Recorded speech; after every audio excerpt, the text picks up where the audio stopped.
we have another 5 new Justice Democrats for you. I don't know why I'm speaking like that. So these people, just like all the other candidates that we've introduced, I think are absolutely awesome. I'm going to give you some specifics here, some quotes about them. I'll show you some ads, but this is really exciting. So first we have Breanna Westbrook. She's running in Arizona's 8th district, and she is a superstar. I know that the guys were super impressed with Breanna, so she wants to implement the People's Platform. She's for automatic voter registration. She's for college for all. She's for $15 minimum wage, a Wall Street tax. Listen to this quote from her, because you're going to notice a theme here, and the theme is very aggressive and populist left. So she says, quote, "We must stop prioritizing corporate profits and ensure health care for every American through a single-payer system. The time is now, right now. The Affordable Care Act, Obamacare, was a step in the right direction in many regards, but the inherent flaw in Obamacare is clear. As long as those seeking to maximize corporate profits are allowed to determine how health care coverage works, there will always be sick people who are forced to make some of life's most difficult choices." Okay, so that sounds like me. That sounds like me going on a rant about the incentive structure problem within our current healthcare system. That's exactly the point she's making here, that the cancer within the system, the virus or the disease within our system, is the for-profit private health insurance companies. And I've often said, you know how the Republicans used to scream about death panels under Obamacare? Oh my God, death panels, death panels. They already exist. The death panels are the for-profit insurance companies, because they have an incentive to not give out care as much as possible, not pay out on claims. And this is why medical bills is one of the top causes of bankruptcy in the country. Because how do they make more money? By denying more claims. So they try to weasel out of paying for care in any way possible. And this is exactly what Breanna Westbrook is pointing out. Isn't it refreshing to hear somebody running for office saying something that you don't hear many people say? This is like an open secret how broken our healthcare system is, and the exact dynamics of it are almost never brought up by politicians. Well, now Breanna's here, and she's saying, no, let me tell you exactly what the problem is, and this is why we need to fix it. Now, she's running against Representative Trent Franks. For those of you who know who that is, you just probably recoiled. You're like, oh, Trent Franks, because this guy is out of his mind. We've covered multiple stories on this guy in the years that Secular Talk has been around, because he often makes news for how stupid he is. So first of all, he's against stem cell research. You know, hey, you want to cure diseases? No, sorry, we can't do that, because I have an extreme opposition to any abortion, reproductive health care at any level. Against stem cell research, which is clearly anti-science. Voted no on the reauthorization of the Violence Against Women Act. Huh? So don't get mad when we call you anti-woman, because exactly what you are. The Violence Against Women Act is a very important piece of legislation. It has a sunset provision on it, so every now and then it needs to be re-upped. Every time, all the reasonable people vote for it. Trent Franks said no. Now, why did the Republicans try to stop it this time around from being reauthorized? They said, yeah, we support the Violence Against Women Act, but this time around they added a provision that said we also want to protect LGBTQ women and Native American women, and we think that goes too far. What? I'm not kidding.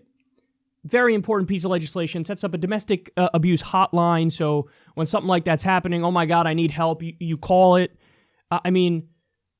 He voted no. Okay, inconceivable, but that's what he did.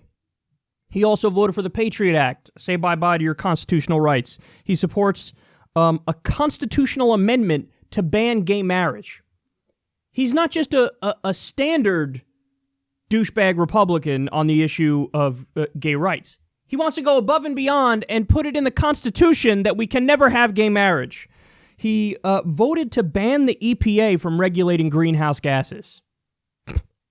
So I don't want the EPA to do environmental protection. He voted yes on slashing Medicare and Medicaid with the Ryan budget. He voted yes on most of the outsourcing deals, including CAFTA and the free trade deal with Singapore, for example. This guy thinks ISIS is working with Iran to nuke America. So apparently he has no clue how the Middle East works. You know, he doesn't get that Iran is Shia, ISIS is fundamentalist Sunni. They're fighting each other. No, they're working together. I don't know. They're Muslims, so they're bad enough, and they're working together. And his probably the grossest story about him, he said on TV, by the way, that abortion is worse than slavery.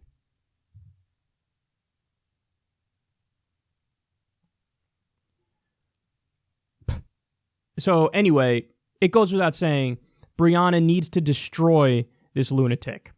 So let's put a priority on that. Now, the next Justice Democrat candidate, this guy has an amazing story. His name's Colin Allred. He's running in the 32nd District of Texas. He played in the NFL for 5 seasons. What? Played in the NFL for 5 seasons. Then, when he was done with that, you know what he did? He went back to law school. So he was in law school, I guess. Then he went to the NFL, was there for 5 seasons, said he lived his dream, got out, went back to law school, and then became a civil rights attorney. What an amazing person. That's ridiculous. I've never heard a story like that before in my life. Of course, as a Justice Democrat, taking no corporate PAC money, for Medicare for All, free college, living wage, you go down the list. Really, really impressive guy. Then we have Jenny Marshall, who's running in North Carolina's 5th District. And we got a little bit of everything. So I just told you the amazing backstory of Colin Allred. Well, Jenny Marshall, you know what she does? She's a public school teacher. She's a teacher, and she works with labor unions as an organizer as well. So, working class person, wants to fight for the people. Listen to some of her points here. She says, quote, ban for-profit prison systems which lobby for laws to arrest, jail, and detain in order to keep prison beds full. Repeal the failed war on drugs and eliminate mandatory minimums which produce disparities between the sentences of black and white people.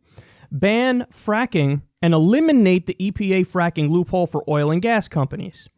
And again, as a Justice Democrat, no corporate PAC money, for Medicare for All, free college, living wage, you name it. So all these candidates are absolutely stellar. And then for the last 2 candidates here, I'm going to shut the fuck up, and I'm going to let you guys take a look at what they're about in their own words. In this race, I am fighting to get corporate power out of politics and to get representation for this district that responds to constituents' needs instead of to big donors and their PAC donations. I am Derek Crow. I'm running for Congress in the 21st District of Texas. I got into this race because I think people deserve a representative that seriously addresses the challenges that they face in their future and in their present, and I don't believe our current representation does that. We need people in Congress who understand that the influence of money in politics are hurting their ability to represent their constituents. People deserve to know that they are participating in an actual representative democracy, not an oligarchy. So when most people want a policy and it doesn't violate other people's rights, then we're going to get that policy enacted into law. Hi, I'm Derek Crow. I'm running for Congress in the 21st District of Texas. I'm not taking any corporate PAC money, and that's why I need your support. Please donate today. I'm Brent Welder. I'm sick and tired of big corporations calling the shots in Washington. I'm running for Congress to change it. I won't accept 1 penny of corporate PAC money for my campaign because I want to work for the people of Kansas's 3rd District, not Wall Street CEOs. Here in the 3rd Congressional District, voters saw through Donald Trump, but Republican Congressman Kevin Yoder continues to ignore us and keeps voting for Trump's corporate Washington agenda. My wife Christy and I are labor lawyers. We've spent our careers fighting the biggest, greediest corporations. And now that we're parents, the future of our country has taken on a whole new importance. We met as community organizers, fighting block by block for higher wages and healthcare for all. I went on to work around the country with Barack Obama, Bernie Sanders, and the first Iraq War veteran elected to Congress. Last year, I worked with National Democratic Party leaders to pass the most progressive platform in history. To make America work for everyone, we need fundamental change in Washington. I'll fight to raise the minimum wage to $15 an hour because no one who works full-time should live in poverty. I'll vote to wipe out corrupt tax loopholes for giant corporations and billionaires. Instead of cutting insurance for 22 million people, I'll work to get every woman, man, and child in America the same health care that Congress gives themselves. The big corporations and CEOs are going to be gunning for me in this campaign. I need your help, your energy, and your enthusiasm. Let's show the corporations and billionaires their millions of dollars are no match for you. That America already is great, and now we're coming to clean up Washington once and for all. You know what's incredible? Let me make an embarrassing admission here. Like, I know, because I look at the polls and I cover this stuff all the time, that there are more people out there that agree with us than disagree with us. You know, 61% of the American people want Medicare for all. 61% also want to legalize marijuana. 58% want free college. I think 60% want to raise taxes on the rich. Only 17% as of 2013 still wanted to be in Afghanistan. That's an indication that all these, wars of aggression, the American people don't want him. So I know that there are more people with us than against us. But when we started the Justice Democrats thing, it's all theoretical to a certain extent when you look at the numbers on the page. But then when you put it out there and say, okay, guys, let's do this. Let's have you guys become candidates, and then we're going to fight to take over Congress here, take over the Democratic Party, make the Democratic Party stop taking the big money.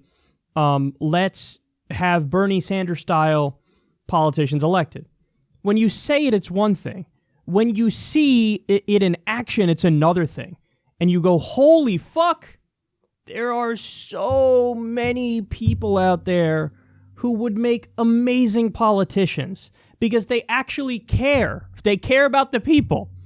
And for us, the proof is in the pudding, and it's in the recipe of how we're doing this thing.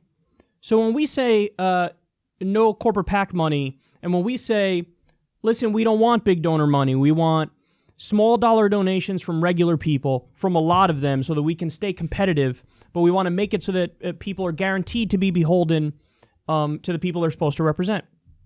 When we say that, it gives you the reassurance, and it gives you the trust. When was the last time you trusted a politician? But when you bake it into the cake that, hey, these are the rules, and then they abide by those rules, well, then you actually can trust them. And what you see is that there are so many people that are just like Bernie Sanders who are out there, who want to make a difference, who want to fight for the right things. And then, it's really overwhelming when you read about all them or when you watch their ads like those right there. And it gives you hope, and it lets you know that there's power in numbers, and we can actually do this thing. We can actually do it. But again, the biggest downside is that we are at an institutional disadvantage, and that disadvantage is in what's called the money primary, which is whoever raises the most money is taken the most seriously, can run the most ads, can get their name out there more, and they're more likely to win. All of our opponents are flush with corporate money, billionaire money, and that does give them a distinct advantage. So, like, all these candidates that we have are amazing people, but will we get the word out there enough? Will we be able to make it spread like wildfire like it should? And it's tough because you have, not only national media against you, because they try to not cover this as much as possible, but you're downplayed and ignored, like Politico, when they said Bernie Sanders-style Democrats are giving the Hillary wing a pass. What are you talking? We've done the exact opposite from the day the election ended, but they run with the narrative that, they pretend is the case. Even like local media outlets oftentimes don't give us the coverage that we deserve. So that means it's simply a matter of you guys. It's basically on the internet and you guys to, spread it through word of mouth, to donate time, to donate money, small dollar donations, to get us into the end zone. Because I want to be able to do the end zone dance when this is all said and done and say, see, I fucking told you, man. I told you that we could do it. So by the way, this new slate of candidates here, if you want to donate to them, it's jdems.us/forthewin. jdems.us/forthewin.